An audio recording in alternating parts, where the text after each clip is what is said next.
Nous allons travailler ici sur une méthode d'ajustement affine dans ce thème des séries statistiques à deux variables.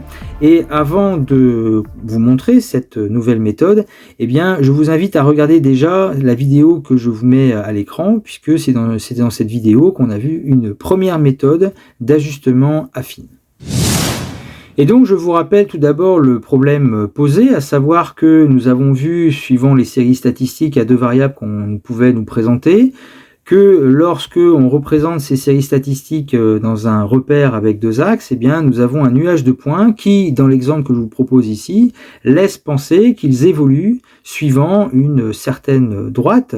Donc c'est ce qu'on appelle justement une fonction affine, d'où le terme ajustement affine. L'idée étant de trouver une droite qui, alors, ne passera pas par tous les points, puisque les points ne sont pas forcément alignés, mais qui passerait au plus près de ces points. Alors considérons une droite donc qui passerait au plus près de ces points, et on va préciser ce que ça veut dire passer au plus près en fait de ces points. Pour ça, à chaque point, pour les points M1, M2, M3, M4, M5, M6 par exemple qui sont ici représentés, on associe un point P1, P2, P3, P4, P5, P6 sur cette droite ayant la même abscisse que les points M, que ce soit M1, M2, M3, M4, M5 ou M6. On crée alors les distances qui séparent nos points qu'on cherche à approximer, avec les points donc qui sont sur la droite. Et il se trouve qu'on a démontré qu'il existe, et je vous montre le résultat, en fait, il existe une droite qui va rendre minimale la somme des carrés des distances. C'est-à-dire c'est pas seulement les distances qui vont être rendues minimales, et c'est d'où le nom qu'on va donner à cette droite d'ailleurs, c'est la somme des carrés des distances, c'est-à-dire en fait D1 au carré plus D2 au carré plus D3 au carré jusqu'à par exemple ici D6 au carré. L'idée est de rendre minimale la somme de toutes ces distances au carré. Et donc on montre qu'il existe une droite qui permet justement de minimiser cette quantité, cette somme de carrés de distance. Et cette droite va porter un nom. Cette droite constituera un ajustement affine du nuage par moindre carré. Et cette droite s'appellera la droite de régression de y en x, ou la droite obtenue par la méthode qui s'appelle la méthode des moindres carrés. Pourquoi la méthode des moindres carrés ? Moindre, ça veut dire qu'on rend plus petit en fait des carrés. Ici, les carrés en question correspondent aux distances qui séparent les points de la droite. Alors cette droite de régression aura donc une équation, cette droite obtenue par la méthode des moindres carrés, cette droite a une équation de la forme y égale à x plus b. Donc a c'est le coefficient directeur, b c'est l'ordonnée à l'origine, et les coefficients a et b sont obtenus à l'aide de formules que je vous présente ici. Donc a c'est le coefficient directeur, vous avez une formule, pour l'ordonnée à l'origine on a aussi une formule, mais je ne vais pas commenter ces formules-là puisqu'elles ne sont pas au programme de la classe de terminale technologique. Par contre, on remarque une chose quand même dans ces formules, c'est que pour l'ordonnée à l'origine, interviennent x bar et y bar, où on rappelle que x bar c'est la moyenne des valeurs de xi, y bar est la moyenne des valeurs de y. C'est-à-dire en fait, interviennent les coordonnées du point moyen, et ça le point moyen, on l'a vu justement dans la vidéo que je vous mets à l'écran. C'était une vidéo dans laquelle on avait parlé des nuages de points et aussi des coordonnées d'un point qui s'appelle le point moyen. Et ce qu'on retiendra, avant de vous montrer justement comment on obtient cette équation à l'aide de la calculatrice, on retiendra surtout que justement cette droite passe par le point moyen qu'on a appelé G et qui a pour coordonnées x bar, y bar.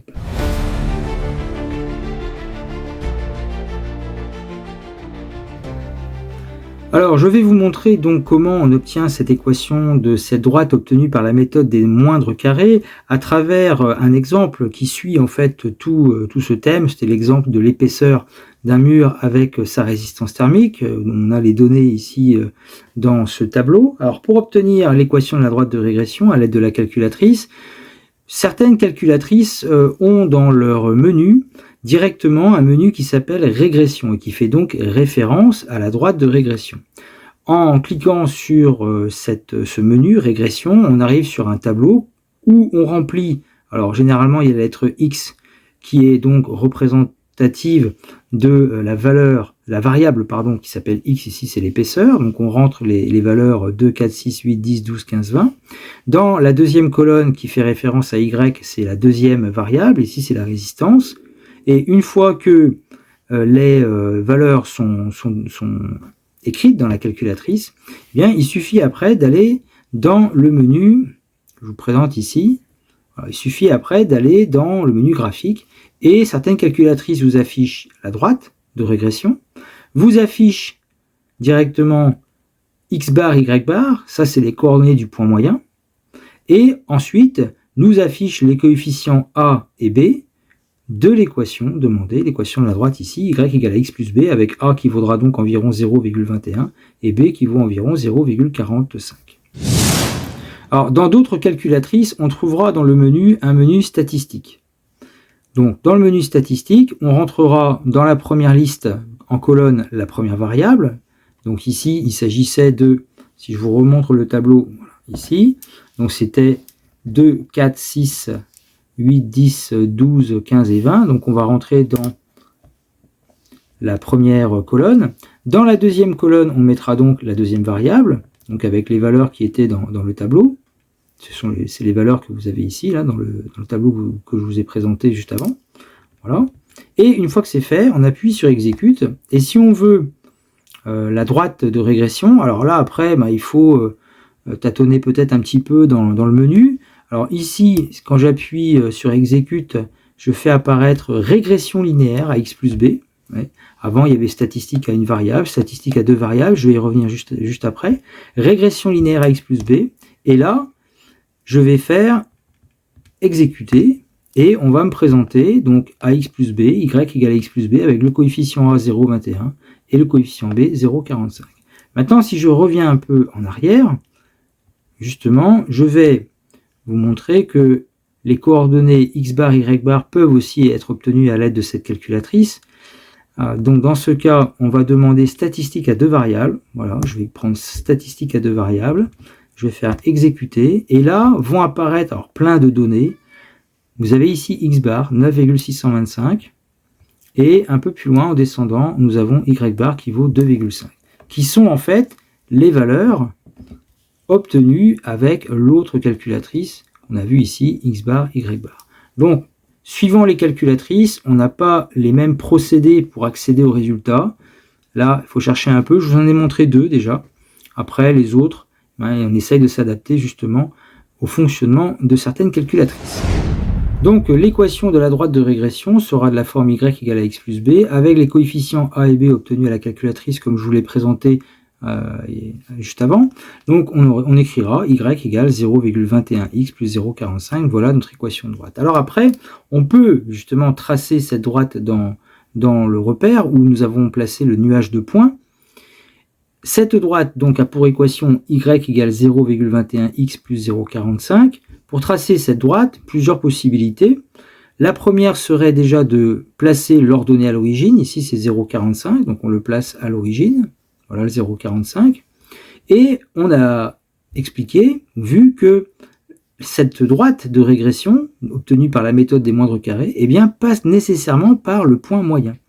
Le point moyen, dont les coordonnées sont x bar obtenu à 9,625 et y bar obtenu à 2,5. Donc on place le point G, on sait que la droite passe par le point ici représenté en vert. Donc après, vous n'avez plus qu'à tracer votre droite et vous avez une représentation graphique donc de votre droite de régression obtenue par la méthode des moindres carrés. Et donc, en considérant que cette droite modélise au mieux, en fait, au plus près, justement, l'évolution de ces points, eh bien, on peut se poser la question, quelle serait alors la résistance thermique qu'on pourrait obtenir à l'aide d'une couche de polystyrène, en fait, de 40 cm. Alors, je rappelle quand même que, dans notre exemple, l'épaisseur du mur, eh bien, était lue sur l'axe des abscisses, hein, c'était représenté de toute manière par la lettre X dans notre exemple, et on voit bien qu'au niveau des données qui étaient obtenues dans le tableau, on s'arrêtait à 20. Donc cette droite ici va nous permettre de faire une estimation sur ce qui ça pourrait être en fait pour des valeurs plus éloignées, ou en tout cas des valeurs pour lesquelles on n'a pas de données au départ. Donc pour obtenir cette estimation, eh bien, La résistance thermique est représentée par la lettre Y ici dans cet exemple.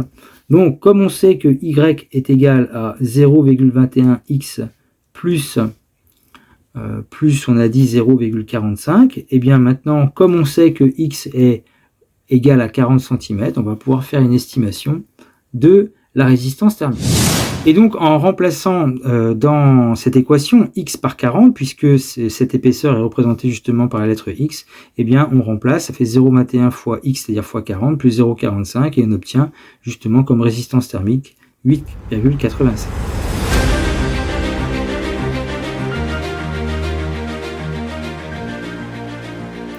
Alors, nous allons terminer cette méthode des moindres carrés avec un coefficient qu'on appelle le coefficient de corrélation linéaire. Alors, en fait, la décision d'ajuster un nuage de points par une droite, elle s'est prise jusqu'à présent à la seule vue du graphique. Comprenez que, avec les données, on a placé donc des points sur un graphique qui dépendaient forcément des unités choisies sur chacun des deux axes. Et au vu du graphique, on s'aperçoit que les points semblent évoluer de la même manière qu'une certaine droite. Sauf que cette évolution, en fait, va dépendre visuellement des unités qui seront choisies sur nos axes. Donc, comment on va justifier que les points, eh bien, évoluent vraiment comme une droite? C'est là qu'intervient un coefficient qui s'appelle le coefficient de corrélation linéaire et qui se calcule à l'aide d'une formule que je vous présente ici, mais là encore, on ne va pas l'utiliser puisque la calculatrice va nous donner directement son résultat. Alors ce coefficient de corrélation qui est souvent noté R, eh bien on va le trouver à l'aide de la calculatrice. Pour cela, je vous repropose donc cet exemple où on étudiait les deux variables épaisseur et résistance. On a vu comment à la calculatrice on pouvait obtenir l'équation de la droite de régression obtenue par la méthode des moindres carrés. Et finalement, dans les calculatrices, on va trouver, en même temps que les coefficients qui interviennent dans l'équation de la droite, eh bien, le nombre R, il est là, vous voyez ici, il vaut environ 0,988, moi j'ai arrondi à 0,988, et c'est lui en fait le coefficient de corrélation linéaire. Alors après, suivant les calculatrices, on n'aura pas tout à fait la même chose. Là, je vous présente une autre calculatrice, ici, donc ce sont les mêmes données. Et pour trouver ce coefficient de corrélation linéaire, j'ai changé le menu ici, j'étais à stat à deux variables, je suis passé à régression linéaire à x plus b, et finalement, à côté de l'équation de la droite de régression, eh bien, on a donc le coefficient a et b comme on a vu tout à l'heure, et on va avoir le coefficient de corrélation R qui est ici, c'est le même, hein, donc arrondi à 0,988. Donc suivant les calculatrices, il faut fouiller un petit peu, mais on trouve ce coefficient de corrélation linéaire. Alors les caractéristiques de ce coefficient de corrélation linéaire, eh bien ce nombre R, il est toujours compris entre -1 et 1. Et il se trouve que, en interprétation graphique, si R est égal à 1 ou à -1, on dit que l'ajustement affine est parfait. En fait, quand ce nombre est égal à 1 ou -1, les points sont alignés. Mais vraiment alignés. C'est pas un peu, ils sont complètement alignés. Par contre, si R est proche de 1 ou de -1, eh bien, on dit qu'il y a une bonne corrélation entre les deux caractères, c'est-à-dire que quand il est proche de 1 ou de -1, c'est là qu'on va dire que, eh bien, un ajustement affine est à considérer et justifié. Autrement dit, les points vont suivre, eh bien, une progression en forme de droite. Un peu comme dans le premier graphique ici, vous avez un coefficient de corrélation à 0,998. Dans le deuxième, on a un coefficient de corrélation à -0,994. Ce coefficient peut être négatif aussi. Et donc, quand il est proche de 1 ou de -1, ce qui est le cas ici, eh bien, on a des points qui auront tendance à suivre une progression suivant une droite.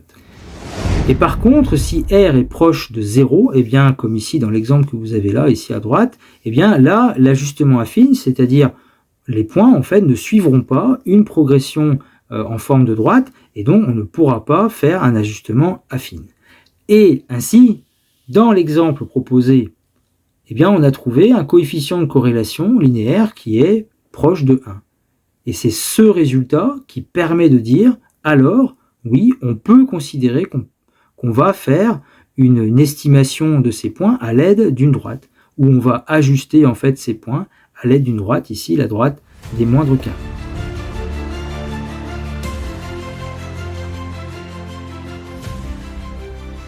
Donc pour terminer cette partie, je vous propose un exercice d'application. Le texte est le suivant. Le tableau suivant donne les résultats obtenus à partir de 10 essais de laboratoire concernant la charge de rupture d'un acier en fonction de sa teneur en carbone. Donc dans le tableau, nous avons tout d'abord les valeurs de la teneur en carbone qui correspondra à la variable X ici. La variable Y concernera la charge de rupture. Et donc on demande tout d'abord de représenter le nuage de points associé à cette série statistique à deux variables dans un repère orthogonal où on prendra 1 cm pour une unité à partir de la valeur 60 sur l'axe des abscisses. Sur l'axe des ordonnées, on prendra 1 cm pour 2 kg en représentant les ordonnées à partir de la valeur 70. Ensuite, on demandera de calculer les coordonnées du point moyen. On pourra d'ailleurs le placer dans le repère orthogonal. On demande après de déterminer le coefficient de corrélation linéaire et d'interpréter le résultat, puis de déterminer l'équation de la droite de régression, c'est-à-dire en fait par la méthode des moindres carrés, tracer cette droite, et enfin de faire une estimation où l'acier a une teneur en carbone de 77. On demande de trouver l'estimation de sa charge de rupture. Donc vous pouvez faire pause sur la vidéo et puis vous avez la correction juste après. Donc pour construire le nuage de points, le texte nous impose en fait de démarrer notre axe des abscisses à la valeur 60 et puis après d'aller de 1 en 1 pour chaque centimètre. Donc voilà mon axe ici des abscisses qui correspond donc à la teneur en carbone. L'axe des ordonnées, lui, doit démarrer à 70 puis aller de 2 en 2 au niveau des kilos pour la charge donc de rupture. Alors après, nous plaçons donc les points par rapport aux données du tableau et puis donc ça nous donne une répartition des points comme je vous présente donc ici. Donc dans la question 2, on demande de déterminer les coordonnées du point moyen. Donc là, on peut utiliser la calculatrice. Je vais vous présenter avec cette calculatrice-ci. Donc dans la première colonne, nous mettons la première variable, c'est-à-dire la teneur en carbone. Dans la deuxième colonne, on insère donc la charge en rupture. Ensuite, on va dans statistiques à deux variables, on fait exécuter, et on obtient x bar qui vaut 66, ça c'est l'abscisse, et y bar qui vaut 79,6. Donc notre résultat pour le point moyen, x bar 66, y bar 79,6. Et donc ce point moyen, eh bien, on peut le placer dans le repère. Voici le point donc G avec abscisse 66 et ordonnée 79,6. Dans la question suivante, on demandait de déterminer le coefficient de corrélation. Donc là aussi, ça se fait avec la calculatrice. Donc je reprends l'affichage précédent. Cette fois-ci, je vais être obligé de modifier un menu, c'est-à-dire qu'ici, je vais aller chercher régression linéaire et en faisant exécuter, voilà, on obtient R ici qui vaut environ 0,949. Donc voilà pour cette valeur du coefficient de corrélation. Environ 0,949. En fait, comme R, ce coefficient est proche de 1, comme on l'a vu, ça veut dire qu'un ajustement affine est justifié, c'est-à-dire qu'on peut considérer qu'on va pouvoir modéliser l'évolution de ces points, en fait, à l'aide d'une droite qui passera en fait au plus près de ces points en utilisant la méthode des moindres carrés notamment. Et donc dans la question 4, on demandait de déterminer une équation justement de la droite de régression avec la méthode des moindres carrés. Donc ici, en reprenant la calculatrice, nous avons directement les coefficients.